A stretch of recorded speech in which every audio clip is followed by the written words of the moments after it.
నమస్తే, welcome to hash tag you. నేను మీ రాజేష్. ప్రస్తుతం దేశవ్యాప్తంగా ఏం జరుగుతుందన్న ఉత్కంఠ పెద్ద ఎత్తున ప్రజలందరిలో ఉంది. మరోవైపు 7వ దశ పోలింగ్ కూడా జరగబోతా ఉంది. చివరి దశకు ఎన్నికల ఘట్టం వచ్చింది. ప్రచారం ముగిసిపోతుంది కొన్ని గంటల్లోనే. ఇట్లాంటి సందర్భాల్లోనే ప్రస్తుతం ఏం జరగబోతుందనే అంచనాలు చాలా మంది మేధావులు, పెద్ద ఎత్తున పొలిటికల్ సైంటిస్టులు, సెఫాలజిస్టులు వేస్తున్నటువంటి నేపథ్యంలో ప్రస్తుతం జేడి లక్ష్మీనారాయణ గారు కూడా ఒక అంచనా ఇచ్చారు. దేశవ్యాప్తంగా బీజేపీ కొంత వ్యతిరేక గాలి వీస్తోంది అంటూ కూడా ఆయన కూడా తాజాగా అంచనా ప్రకటించారు. ఇట్లాంటి సందర్భాల్లో జై భారత్ పార్టీ అధ్యక్షులు, మరోవైపు మాజీ ఐపీఎస్ అధికారి జేడి లక్ష్మీనారాయణ గారు మనతో పాటు జాయిన్ అవుతున్నారు. జాతీయ స్థాయి రాజకీయాలు, మరోవైపు మోదీ హవా, ఎవరికి కొంత ప్రభుత్వం స్థాపన దిశగా ఎవరు ముందుకు కదులుతున్నారు, ఏ కూటమికి ఎడ్జ్ కనిపిస్తుందో మాట్లాడదాం. మనతో పాటు జేడి లక్ష్మీనారాయణ గారు జాయిన్ అవుతారు. నమస్తే లక్ష్మీనారాయణ గారు. నమస్తే అండి సార్. ఏంటి సార్, దేశవ్యాప్తంగా ఎన్నికలు జరుగుతున్నటువంటి సరళిని మీరు చూస్తున్నారు. ఎట్లా ఉండబోతున్నాయి 7వ ఫేజ్ ఎన్నికలు? ఏంటి అంటే మీ విశ్లేషణ ఏం చెప్తారు?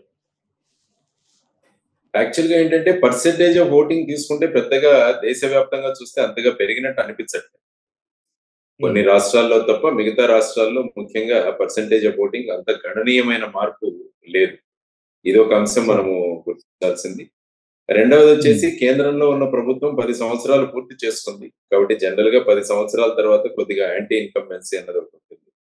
మూడవది వచ్చేసి గత ఎన్నికల్లో ఏ విధంగా ప్రతిపక్ష పార్టీలన్నీ విడివిడిగా పోటీ చేశాయో ఈసారి ఇండియా కూటమి అన్న పేరుతో వారందరూ కూడా కొద్దిగా దగ్గరికి రావడం జరిగింది. సో ఈ మూడు ముఖ్యంగా మనం ఆలోచించాల్సిన పరిణామాలు. తర్వాత ఒక పక్క కేంద్రంలో ఉన్న ఎన్డీఏ అంటే బీజేపీ ప్రభుత్వం ఈసారి 400 కన్నా ఎక్కువ సీట్లు తీసుకురావాలన్న ఉద్దేశంతో వాళ్ళు ఆ శీర్షికన వాళ్ళ ప్రచారం కొనసాగిస్తున్నారు. ముఖ్యంగా ప్రధానమైన క్యాంపెయినర్, స్టార్ క్యాంపెయినర్ ఎవరున్నారో ప్రధాని శ్రీ నరేంద్ర మోడీ గారు అనేక మీటింగులు, అనేక ప్రాంతాల్లో వారు వెళ్లి ముఖ్యంగా పశ్చిమ బెంగాల్ మీద వారు విశేషంగా కేంద్రీకరించినట్టు తెలుస్తోంది. అంటే ఆల్మోస్ట్ అన్ని లోక్సభ స్థానాల్లోనూ వారు వెళ్లి ప్రచారం చేసినట్టుగా మనకు తెలుస్తోంది. సో ఈ విధంగా చూసుకుంటే ఫలితాలు ఏ విధంగా ఉండబోతున్నాయని అందరిలో కూడా ఆసక్తి కలుగజేస్తున్న ఒక ముఖ్యమైన విషయం. సో ఆ విధంగా చూసుకుంటే అనేక సర్వేలు వస్తున్నాయి. యాక్చువల్ గా ఎగ్జిట్ పోల్స్ అన్నవి జూన్ 1వ తారీఖున 5 గంటలకు తర్వాత ఎగ్జిట్ పోల్స్ ఇవ్వచ్చని ఎన్నికల సంఘం ప్రకటించినా కూడా సోషల్ మీడియాలోను అనేక మంది రాజకీయ నాయకులు కూడా వారు చేస్తున్న స్టేట్మెంట్స్ ఇవన్నీ చూస్తుంటే కొన్ని సర్వేల్లో భారతీయ జనతా పార్టీ అంటే ఎన్డీఏ కూటమికి 250 కన్నా తక్కువే వస్తాయని, ఆ తర్వాత కొన్నిట్లో అయితే మళ్ళా వాళ్ళు ప్రభుత్వం ఏర్పాటు చేస్తారని, ఇలా రకరకాల స్పెక్యులేషన్స్ తో జరుగుతాయి. అందువల్ల ముఖ్యంగా మనం వేచి చూడాల్సింది ఏంటంటే జనవరి 1వ తారీఖున వచ్చే ఎగ్జిట్ పోల్స్. సాధారణంగా ఎగ్జిట్ పోల్స్ అన్ని కూడా కరెక్ట్ అయిన నిర్ణయాలు ఇస్తాయని కూడా ఎక్కడా లేదు. ఎందుకంటే గత ఎన్నికల్లో మీరు ఒకసారి చూసుకుంటే ఎగ్జిట్ పోల్స్ చాలా చోట్ల, ఎందుకంటే అవి భిన్నంగా వాళ్ళు ప్రకటించారు. ఆ రాష్ట్రంలో వచ్చిన ఎన్నికల ఫలితాలు చూస్తే అవి వేరుగా వచ్చాయి. ఎందుకంటే ఈ మధ్య సర్వసాధారణంగా వ్యక్తులు ఎవరు కూడా వారి ఎవరికి ఓటు వేసామన్నది ఎవరు కూడా రివీల్ చేయట్లేదు. సో అటువంటి పరిస్థితుల్లో ఎగ్జిట్ పోల్స్ ఎంతవరకు అవి నిజంగా గణనీయంగా అవి కరెక్ట్ దిశగా వెళ్తాయన్నది కూడా చెప్పలేము. ఆ తర్వాత ఎగ్జిట్ పోల్ చేసేవారు కూడా ఎంత శాంపుల్ సైజ్ చేసుకున్నామని కూడా ఎవరూ ప్రకటించారు. వాళ్ళు చెప్పేస్తారు ఈ పార్టీకి ఇన్ని వస్తాయి అని అంటారు. కానీ మీరు 2 లక్షల మందిని పరిశీలించారా, లేకుంటే 20 మందిని మీరు ఫోన్ ద్వారా కనుక్కున్నారా, వీటి గురించి ఎక్కడా కూడా ఎవరు కూడా ప్రకటించారు.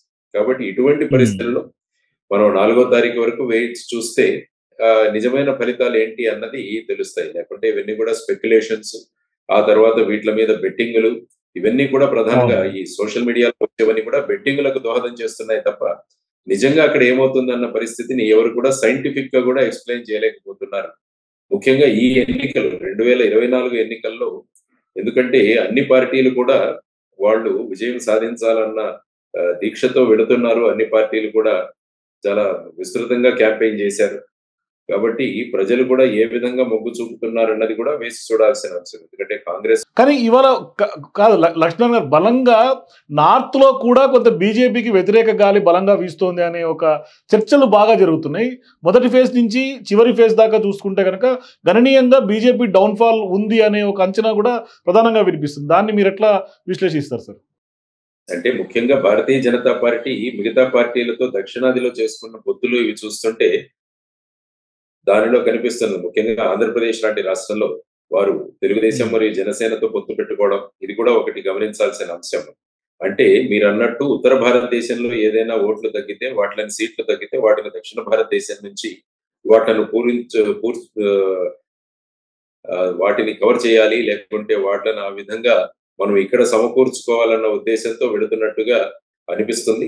కానీ ఆంధ్రప్రదేశ్ రాష్ట్రం ముఖ్యంగా తీసుకున్న ఏ పార్టీ అధికారంలోకి వచ్చినా కూడా ఫైనల్ గా కేంద్రంలో వచ్చి వారు ఆ పార్టీకే మద్దతు ఇస్తారన్నది ఒకటి మనం అందరం కూడా గత 10 సంవత్సరాలుగా చూస్తున్న అంశం. ముఖ్యంగా మీరు ఒరిస్సా రాష్ట్రం ఒకసారి తీసుకుంటే, ఒరిస్సా రాష్ట్రంలో ముఖ్యంగా భారతీయ జనతా పార్టీ వాళ్ళు అక్కడ ఉన్న నవీన్ పట్నాయక్ గారి ఆరోగ్యం పైన కూడా వాళ్ళు ఆ విధంగా వ్యాఖ్యలు చేయడం మొదలు పెట్టారు. అంటే ఏ విధంగా ఓటర్లను ప్రభావితం చేయాలి అన్నది, ఆయనకి ఎక్స్పైరీ డేట్ వచ్చేసిందని, ఆయన ఎక్కడో ఒక సభలో మాట్లాడుతుంటే ఆయన ఎడమ చెయ్యి ఎక్కడో వణుకుతున్నట్టు కనిపిస్తుంటే దాన్ని వికే పాండ్యన్ గారు కవర్ చేసినట్టు, ఆ తర్వాత దాన్ని చూసి నవీన్ పట్నాయక్ గారు మళ్ళా ఆయన ఎడమ చేయిని మళ్ళా ఇలా పెట్టుకొని ఈ విధంగా నేను బాగున్నానని చెప్పడం.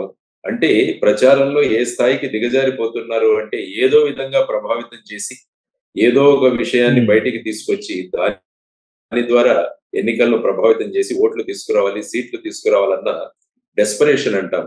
ఆ డెస్పరేషన్ అన్నది ఈ నాయకులు కనిపిస్తుంది. లేకుంటే సీనియర్ లెవెల్లో ఉన్న నాయకులు ఎప్పుడు కూడా ఈ బిలో ది బెల్ట్ రాజకీయాలు చేయరు.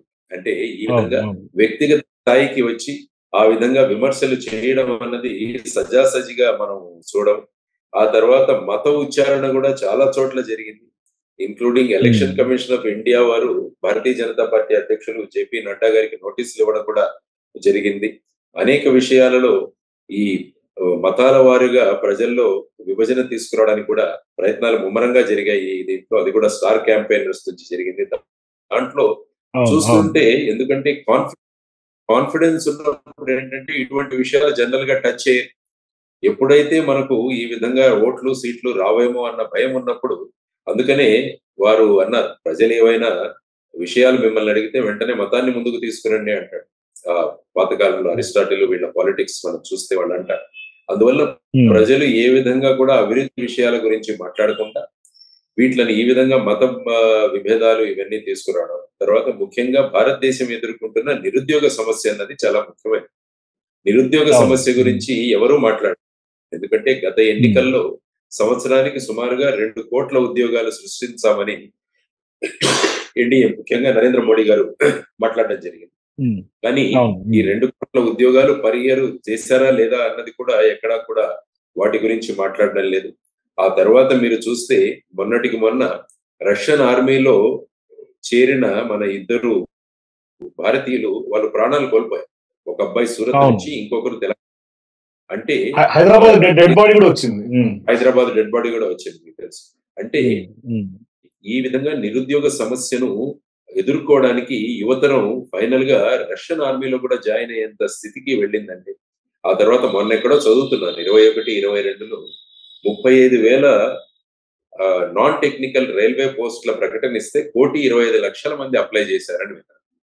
సో ఈ విధంగా మొన్నటికి మొన్న విశాఖపట్నం, ఎక్కడి నుంచి అయితే నేను మీతో మాట్లాడుతున్నాను, ఇక్కడ పోలీస్ కమిషనర్ వారు కాంబోడియాలో, లావోస్ లో, వియత్నాం లో మన అనేక మంది యువతరం అక్కడికి ఉద్యోగాలు ఇస్తామని తీసుకువెళ్లి వాళ్ళను ఫైనాన్షియల్ ఫ్రాడ్స్, సైబర్ క్రైమ్ చేయడానికి అక్కడ వాళ్ళను ప్రోత్సహిస్తుంటే వాళ్ళను పట్టుకుని తీసుకురావడం జరిగింది. అంటే ఇవన్నీ ఎందుకు చెబుతున్నానంటే ఎప్పుడైతే నిరుద్యోగ సమస్య పేటరేగుతుందో ఈ చదువుకున్న వాళ్ళు ఎక్కడ ఉద్యోగం దొరికినా పర్వాలేదన్న ధోరణిలో వాళ్ళు విడిపోవడం వల్ల ఈ విధమైన పరిణామాలు కలుగుతున్నాయి. కాబట్టి ముఖ్యంగా భారతదేశంలో గొప్ప సంఖ్యలో యువతరం ఉండడం వల్ల వారందరూ కూడా ఈ నిరుద్యోగ సమస్య వల్ల వాళ్ళందరూ కూడా ప్రభావితమై ఉన్నారు. మరి వాళ్ళు ఏ విధంగా ఓటు వేస్తారన్న దాని మీద కూడా పార్టీల యొక్క భవితవ్యం నిర్ణయించబోతుందని నా. కానీ కాదు సార్, యువతలో ఇంత అన్ఎంప్లాయ్మెంట్ ఉంది, కానీ అది ఓటింగ్ సరళ మీద ప్రభావం చూపే అవకాశాలు ఉన్నాయంటే, ఎందుకంటే మేధావులు పెద్ద ఎత్తున దీని మీద అవగాహన కల్పిస్తున్నారు అందరికీ. అన్ఎంప్లాయ్మెంట్ పెద్ద ఎత్తున పెరిగింది భారతదేశంలోనే చెప్పే పరిస్థితులు ఉన్నప్పటికీ కూడా ఓటింగ్ ప్యాటర్న్ మీద అది ఇంపాక్ట్ ఉండే అవకాశం ఉందా? ఎందుకంటే ఓటింగ్ ఏం జరుగుతుందంటే మన భారతదేశంలో కానీ రాష్ట్రాలలో కానీ ప్రజలు పార్టీలకు ఓటు వేయడం మొదలుపెట్టారు, వ్యక్తులను చూసి ఓటు వేయట్లేదు. అంటే ఏమవుతుందంటే ఈ పార్టీకి మరి ఆల్టర్నేటివ్ ఏంటి అని ఆలోచిస్తారు తప్ప ఈ క్యాండిడేట్ కి ఆల్టర్నేటివ్ ఎవరు అని ఎవరు ఆలోచించరు. కాబట్టి ఈ ఓట్లు ఎప్పుడు కూడా పార్టీలకు పడుతుండడం వల్ల వాళ్ళు ఏం చేస్తున్నారంటే పార్టీల వాళ్ళు పార్టీ సిద్ధాంతాలని వీటిని ముందుకు తీసుకెళ్ళడం, తర్వాత వచ్చేసి ముఖ్యంగా ఉచితాలు లేకుంటే సంక్షేమాలు వీటిలకు ప్రాధాన్యత కూడా ఇవ్వడం జరుగుతుంది. ఇప్పుడు చూసుకుంటే ఐ థింక్ నిన్న రాహుల్ గాంధీ గారు ఎక్కడో మాట్లాడుతూ నెలకు 8,500 రూపాయలు మహిళలకు ఇస్తాము అన్నట్టుగా ఒక ప్రకటన చేశారు. ఆ తర్వాత రుణమాఫీ చేస్తామని అన్నారు. ఇలా రకరకాల ప్రకటనలు చేస్తుండడం వల్ల కొన్ని వర్గాలు ఈ విధమైన సంక్షేమ పథకాలకు గాని, ఉచితాలకు గాని వాళ్ళు ఓటు వేసే అవకాశం ఉంది. కాబట్టి ఈ విధంగా మనం అనలైజ్ చేసుకుంటూ వెళితే, విశ్లేషణ చేసుకుంటూ వెళితే, ఒక ఓటరు ఏ విధమైన విషయాలను తీసుకొని ఓటు వేస్తాడన్న దాని మీద ఇంకా సమగ్రంగా కూడా మనకు విశ్లేషించడం చాలా కష్టం. తర్వాత ఏంటంటే ముఖ్యంగా అర్బన్ ప్రాంతాల్లో ఓటింగ్ పర్సెంటేజ్ పెరగడం. మీరు మొన్నటికి మొన్న హైదరాబాద్ లోక్సభ ఎన్నికలు అసెంబ్లీ ఎన్నికలు తీసుకున్నా కూడా కేవలం 46% మాత్రమే అయింది. ఈసారి తీసుకుంటే కూడా ఇంకా ఐ థింక్ 36, 37 అన్నట్టుగా నేను చదివాను. అది ఎంతవరకు కరెక్ట్ గానే తెలియదు కానీ ఈ విధంగా అర్బన్ ఓటింగ్ చాలా తక్కువగా పడుతుంది, రూరల్ లో ఓటింగ్ పెరుగుతుంది. సో వీటి వల్ల కూడా ఏ విధంగా పార్టీ యొక్క విజయ సంకేతాలు ఏవైతే ఉన్నాయో వాటి మీద ఏ విధంగా ప్రభావం చూపిస్తుంది. తర్వాత ముఖ్యంగా ఇంకొకటి ఏంటంటే ధన ప్రభావం. నేను అనుకున్నాను ముఖ్యంగా మన దక్షిణాది రాష్ట్రాల్లో ధన ప్రభావం ఎక్కువగా ఉంటుందని. ఈవెన్ ఉత్తరాది రాష్ట్రాలకు వెళ్ళినా కూడా అక్కడ కూడా ఈ ప్రభావం మొదలైంది. మొన్న నేను ఒరిస్సాకి వెళ్ళాను, పూరి ఆ ప్రాంతాల్లో కొద్దిగా ఒక క్యాంపెయినింగ్ కి వెళ్లాల్సి వస్తే అక్కడ కూడా ప్రజలకు ఓటుకి నోట్లు ఇచ్చే పరిస్థితి నేను చూశాను. సో ఈ విధంగా ఈ ఓటుకు నోటు అన్న ఈ విధమైన ఓట్లను కొనుక్కోవడం అన్న విధానం కూడా ఇది కూడా ప్రభావం చూపబోతుంది. కాబట్టి వీటన్నిటిని బేరీజ్ వేసుకుంటూ ఒక సగటు ఓటర్ ఏ విధంగా ఓటు వేస్తున్నాడు అన్న దాన్ని విశ్లేషించడం అన్నది అంత సులభతరం కాదు. అందుకనే సార్ మీరు మహారాష్ట్రలో పనిచేసిన అనుభవం కూడా ఉంది, అక్కడ రాజకీయాలు కూడా మీకు బాగా తెలుసు. ఇట్లాంటి సందర్భాల్లో ఇవాళ అక్కడ ప్రభుత్వాన్ని కూల్చిన తర్వాత లేకుంటే అక్కడ శివసేన ఎఫెక్ట్ కానీ లేకుంటే ఇది బీజేపీ మీద ఎంతవరకు పనిచేసి ఉంటుందనేది మీ అంచనా సార్? యాక్చువల్ గా మహారాష్ట్ర తీసుకుంటే అక్కడ 48 లోక్సభ స్థానాలు, 48 పార్లమెంటరీ సీట్స్. ఇప్పుడు అక్కడ ఏముందంటే అక్కడ శివసేన నుంచి విడిపోయిన వర్గం అంటే మెయిన్ శివసేన అదే అని ప్రకటిస్తున్నారంటే ఉద్ధవ్ ఠాకరే గారి వర్గం వేరు, ఆ తర్వాత వచ్చేసి ఏకనాథ్ షిండే గారి వర్గం వేరు, ఆ తర్వాత ఎన్సిపి ఏదైతే శరద్ పవార్ గారి వర్గం ఉందో అందులో అజిత్ పవార్ వర్గం వచ్చేసి మళ్ళా వీళ్ళతో కలవడం, ఆ తర్వాత కాంగ్రెస్ ఇక్కడికి రావడం, కాంగ్రెస్ లో ఉన్న పెద్ద నేతలు ఫర్ ఎగ్జాంపుల్ అశోక్ చవాన్ గారి లాంటి వాళ్ళు బీజేపీలో జాయిన్ అవ్వడం, ఇవన్నీ చూసుకుంటూ పోతే కొంతమంది అనడం ఏంటంటే ఉద్ధవ్ ఠాకరే గారికి ఉన్న సింపతి పెరిగింది అని అంటారు. ఎందుకంటే మీరు సుప్రీంకోర్టు జడ్జిమెంట్ కూడా ఒకసారి చేస్తున్నప్పుడు సుప్రీంకోర్టు ప్రధాన న్యాయమూర్తి గారు ఏమన్నారంటే ఖచ్చితంగా ఇది అన్యాయం జరిగింది కానీ ఆ టైం గడిచిపోయింది, ఆయన రిజైన్ చేశారు కాబట్టి మేము ఏం చేయలేమన్నట్టుగా ఆయన మాట్లాడారు. అంటే ఈ విధమైన వ్యాఖ్యలు ఇవన్నీ చూసుకుంటూ వెళితే అక్కడ కూడా ప్రజలు ఏ విధంగా స్పందించబోతున్నారు అన్నది కూడా చూడాల్సిన అంశం. సో కాబట్టి ఉద్ధవ్ ఠాకరే గారి ఒక సింపతి పెరిగి అక్కడ గనక ఓట్లు ఈ విధంగా ఈ కూటమికి మహావికాస్ అఘాడికి రావడం మొదలైతే మళ్ళీ అక్కడ కూడా ఎన్డీఏ యొక్క ఓట్లు తగ్గే అవకాశం కూడా అక్కడ కూడా. సో మీరు కూడా ఆంధ్రప్రదేశ్ ఎన్నికల్లో పోటీ చేశారు ఈసారి మీ పార్టీ తరఫున. ఎట్లా ఉంది సార్ ఆంధ్రప్రదేశ్ గ్రౌండ్ ఎట్లా ఉంది మీకు? అక్కడ ఏమనిపిస్తుంది?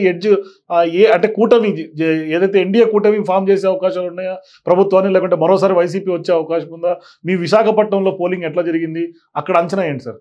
ముఖ్యంగా ఆంధ్రప్రదేశ్ రాష్ట్రంలో కూటమి ఒక సైడు, వైఎస్ఆర్సీపీ ఒక సైడు, మాలాంటి పక్షాలన్నవి మేము కూడా కంటెస్ట్ చేశాం. ఇందులో ముఖ్యంగా ఏంటంటే భారతీయ జనతా పార్టీ అన్నది రాష్ట్రానికి పెద్దగా ఎక్కువ ఏం చేయలేదన్నది ప్రధానంగా ఓటర్లో ఉన్న విషయం. ప్రత్యేక హోదా కావచ్చు, విభజన హామీలు కావచ్చు, లేకుంటే వైజాగ్ స్టీల్ ప్లాంట్ ప్రైవేటీకరణ కావచ్చు, రైల్వే జోన్ కావచ్చు, వీటన్నిటి మీద ఎటువంటి నిర్ణయం తీసుకోకుండా రాష్ట్రాన్ని వాళ్ళు ఈ విధంగా గురి చేశారన్నది ఒక అభిప్రాయం. వారితో వెళ్లి తెలుగుదేశం మరియు జనసేన పొత్తు పెట్టుకోవడం వల్ల ఆ ప్రభావం ఎలా ఉంటుందో అన్నది కూడా ఒక చర్చనీయాంశం. ఆ తర్వాత వచ్చేసి 2014 3 పార్టీల్లో ఏ విధమైతే ఓట్ల ట్రాన్స్ఫర్ జరిగిందో ఈ 2024లో ఆ విధమైన ఓట్ ట్రాన్స్ఫర్ జరిగిందా లేదా అన్నది కూడా ఒక ప్రశ్న ప్రజల్లో ఉంది, ఓటర్లో కూడా ఉంది. ఎందుకంటే ఇది 2014లో కొత్తగా ఏర్పడిన రాష్ట్రం. ఆ తర్వాత వచ్చేసి కేంద్రంలో కూడా నరేంద్ర మోడీ గారు గుజరాత్ అనుభవంతో ఆయన మంచి ప్రధాని అవుతారు అన్న ఒక సంకేతాలు. ఆ తర్వాత వచ్చేసి ఆ టైంలో జనసేన పోటీ చేయకపోవడం, ఇవన్నీ చూసుకొని 2014లో ఈ కూటమిలో ఉన్న బాంధవ్యాలు, తర్వాత కొహెషన్ ఏదైతే ఉందో అది 2024లో లేదన్నట్టుగా చాలా మంది మాట్లాడుతున్న సందర్భాలు. తర్వాత వచ్చేసి ముఖ్యంగా ఆంధ్రప్రదేశ్ రాష్ట్రంలో మహిళలు ఎక్కువ సంఖ్యలో ఓటు వేశారు ఈసారి. పురుషుల కన్నా మహిళలు ఎక్కువ ఓటర్లు ఉన్నారు, ఓట్లు ఎక్కువగా వేశారు. అందువల్ల ప్రతి పార్టీ అంటే కూటమి కావచ్చు, లేకుంటే వైఎస్ఆర్‌సీపీ కావచ్చు, ఈ 2 కూడా వాళ్ళు వాళ్ళను సమర్థించుకుంటున్నారు. అంటే ఇంత పెద్ద సంఖ్యలో మహిళలు ఓటు వేశారంటే ఇది మార్పు కోసం జరిగిన ఓటింగ్ అని కూటమి మాట్లాడుతుంటే, మా సంక్షేమ పథకాలు ఏవైతే ఉన్నాయి, ఎందుకంటే సంక్షేమ పథకాలన్నిట్లో కూడా మహిళలకు పెద్దపీట వేయడం జరిగింది. కాబట్టి మహిళలు పెద్ద సంఖ్యలో వచ్చి వైఎస్ఆర్‌సీపీకి వారు మద్దతు ప్రకటించారని వీరు ప్రకటించుకుంటున్నారు. సో ఈ విధమైన పరిస్థితుల్లో 2024లో ఏ విధంగా ఈ ఓట్లు సీట్లు డిస్ట్రిబ్యూట్ అవుతాయా అన్న దాని గురించి కూడా ఏ సెఫాలజిస్ట్ గాని, ఏ ఎగ్జిట్ పోల్స్ గాని కరెక్ట్ గా చెప్పలేకుంటున్నారు ఆంధ్రప్రదేశ్ లో. ఆ విధమైన పరిస్థితి. ఒకవైపు చూస్తే సో టైట్ ఫైట్ నడిచిందంట 2 కూటముల మధ్య. టైట్ ఫైట్ డెఫినెట్ గా ఉంటుంది. ఎందుకంటే ప్రతి వారికి 35% కోర్ ఓటింగ్ ఉంటుంది. ఆ తర్వాత మిగతా ఓటింగ్ ఎలా వచ్చిందన్న దాని మీద ఆధారపడుతుంది. అందువల్ల ఏంటంటే ఒకవైపు ముఖ్యమంత్రి గారు 157 సీట్లు వస్తాయని, తర్వాత 9వ తారీఖున విశాఖపట్నం నుంచే ప్రమాణ స్వీకారం చేయబోతున్నానని చాలా ఆయన చెప్పడం జరిగింది. ఆ తర్వాత కూటమికి మినిమం 125 సీట్స్ వస్తాయని కొన్ని సర్వేలు ప్రకటిస్తున్నాయి. సో ఈ విధమైన పరిస్థితిలో ఏది ఏమైనా మన రాష్ట్రంలో ఉన్నంత డబ్బు డిస్ట్రిబ్యూషన్ చాలా దారుణంగా జరిగింది. నేను చెప్తున్నాను కదా. సో మీరు ఎట్లా దాన్ని అంటే పోటీ పడగలిగారు సార్ వైజాగ్ లో? ఎందుకంటే మీరు మొన్న పార్టీ పెట్టారు, ఒక ఆదర్శాలుగా ముందుకు ప్రజల్లోకి వెళ్తున్నటువంటి పరిస్థితుల్లో ఇంత ఆదర్శవంతంగా మీరు రాజకీయాలు చేయాలని వచ్చినటువంటి వాళ్ళకి మీకు కొన్ని చేదు అనుభవాలు కూడా ఎదురయ్యే అవకాశాలు ఉంటాయి. ఎందుకంటే ప్రజలందరూ కూడా డబ్బుతో ముడిపడినటువంటి ఎన్నికలు కాబట్టి దాన్ని ఎట్లా చూస్తారు? ఇవి చేదు అనుభవాలు కాదు. ఎందుకంటే డబ్బు పెట్టినవాడు చేదు అనుభవాలుగా ఫీల్ అవుతుంది. మేము మా అనుభవం ఎప్పుడు కూడా అది పాజిటివ్ గానే ఉంటది. అదే అన్నా, మాకు 10 ఓట్లు వచ్చినా కూడా అది చైతన్యం నిండిన ఓటర్లని మేము తీసుకుంటాం ఎప్పుడు. ఎందుకంటే 30 కోట్లు 40 కోట్లు పెట్టిన వాళ్ళు ఏమైందంటే ఇంత ఇన్వెస్ట్మెంట్ పాలిటిక్స్ ఇప్పుడు ఉన్నవన్నీ కూడా. అంటే వాళ్ళు ఈ చేదు అనుభవాలు ఏవైతే ఉన్నాయో వాళ్ళు, ఎందుకంటే ఈ 40 కోట్లు పోగొట్టుకున్న వాళ్ళు, లేకుంటే 40 కోట్లు పెట్టి గెలిచిన వాళ్ళు రేపు దీన్ని ఎలాగా 200 కోట్లు చేసుకోవాలో అని ఈ కబ్జాలు గాని ఇటువంటి విషయాల గురించి ఆలోచించి మొత్తం రాష్ట్రాన్ని అధోగతి పాలు చేసే పరిస్థితిలో ఉన్నాయి మన రాష్ట్రంలో ఉన్న రాజకీయాలు. సో ఆ విధమైన పరిస్థితులలో మరి రాష్ట్రం ఏం కావాలి అన్నది ఆలోచించాలి. ఇప్పటికే చూసుకుంటే లక్షల కోట్లలో రాష్ట్రంలో అప్పులు ఉన్నాయి. తర్వాత నిరుద్యోగ సమస్య ఉంది. ఒకరిని మించి ఒకరు సంక్షేమం పేరుతో అనేక పథకాలను అనౌన్స్ చేశారు. ఫర్ ఎగ్జాంపుల్ తెలుగుదేశం చూసుకుంటే మేము 4,000 రూపాయల పెన్షన్ ఇస్తామంటున్నారు. వాలంటీర్ల వ్యవస్థే సరిగా లేదని ఇప్పుడు 5,000 నుంచి మేము 10,000 వాలంటీర్స్ ఇస్తామని అంటున్నారు. ఆ తర్వాత 18 సంవత్సరాలు నిండిన మహిళలకు అందరికీ కూడా 1,500 రూపాయలకి ఇస్తామని వాళ్ళు అంటున్నారు. ఉచిత బస్సు ప్రయాణం అంటున్నారు. కాబట్టి ఇలా రకరకాలుగా చూసుకుంటూ వెళుతుంటే మరి ఎక్కడి నుంచి తెస్తారు ఈ డబ్బు? ఈ సంపద ఎక్కడ సృష్టించబడుతుంది?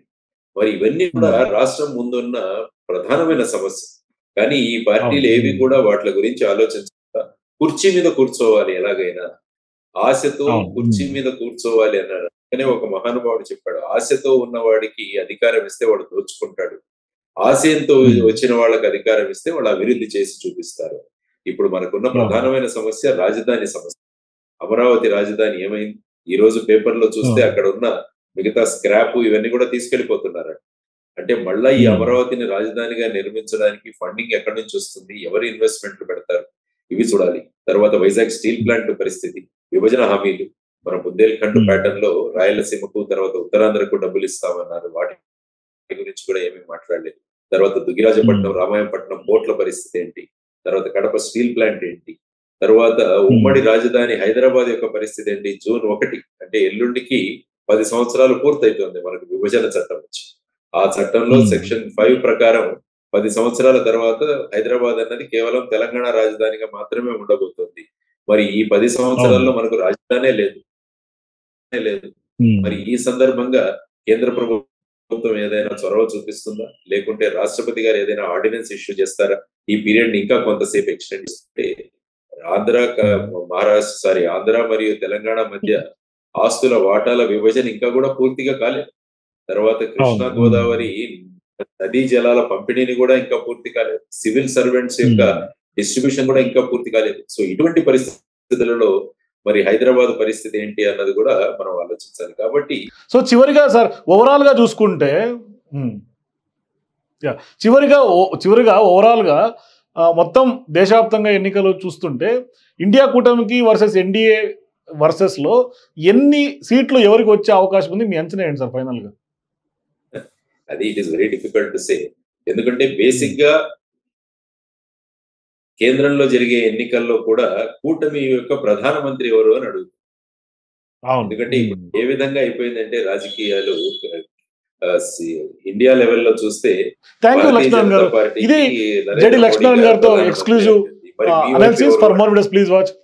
ఈ విధంగా కూడా పోటీ అక్కడ ఆ విధంగా ఉండకూడదు. కాబట్టి అక్కడ రాహుల్ గాంధీ గారా మరి ఇంకెవరా ఈ విధంగా ఒక ప్రశ్న అక్కడ ఉద్భవించింది. తర్వాత ప్రచారంలో జరుగుతున్న విషయాలు ఏవైతే చూస్తుంటే కూడా ప్రతి ఒక్క పార్టీ ధీమా వ్యక్తం చేస్తుంది. కానీ నేను అనుకోవడం ఎలాగైనా ఈ ఎన్డీఏ అన్నది poll management, after elections management వాళ్ళు చాలా సిద్ధహస్తులు. చాలా చిన్న చిన్న పార్టీలన్నింటినీ కూడా కూడగట్టుకునే వాళ్ళ ప్రభావం ఉంది. తర్వాత ముఖ్యంగా నార్త్ ఈస్ట్ లో ఏ విధంగా మణిపూర్ సంఘటనల తర్వాత నార్త్ ఈస్ట్ లో ఏ విధమైన ప్రభావం ఉంటుంది, వెస్ట్ బెంగాల్ లో ఏ విధంగా ప్రభావం ఉంటుంది అన్నది కూడా చూడాల్సిన అంశం. కాబట్టి ఇవన్నీ ఓవరాల్ గా చూసుకుంటూ వెళుతుంటే ఆఫ్టర్ ఎలక్షన్స్ ఏ విధంగా పార్టీలను వాళ్ళు ఏకతాటి మీదకి తీసుకురాగలరు అన్నది కూడా వాళ్ళు సిద్ధహస్తులు దాంట్లో. కాబట్టి ఎలాగైనా ఎన్డీఏ అన్నది ప్రభుత్వం ఏర్పాటు చేస్తుంది అన్నది మెజారిటీ యొక్క వాదనలు వినిపిస్తున్నాయి. కానీ అల్టిమేట్ గా ఓటర్ యొక్క మైండ్ సెట్ ను చూడడానికి మనం అందరం కూడా 4వ తారీఖు సాయంత్రం వరకు వేచి చూడాల్సిందే అన్నది నా అభిప్రాయం.